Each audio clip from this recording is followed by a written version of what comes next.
However, insurance companies do investigate every collision based on the facts. If tire choice or vehicle condition contributed to the accident, it could definitely become part of their investigation. Your policy wording and circumstances matter.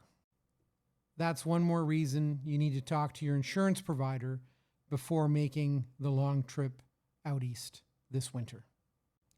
Double checking with them prior to leaving is just cheap insurance. To me, this isn't about the law. It's about being prepared. If I'm driving my family across provinces in the dead of winter, I don't care whether winter tires are legally required by law. I'm putting them on because it's the safest thing that I can do.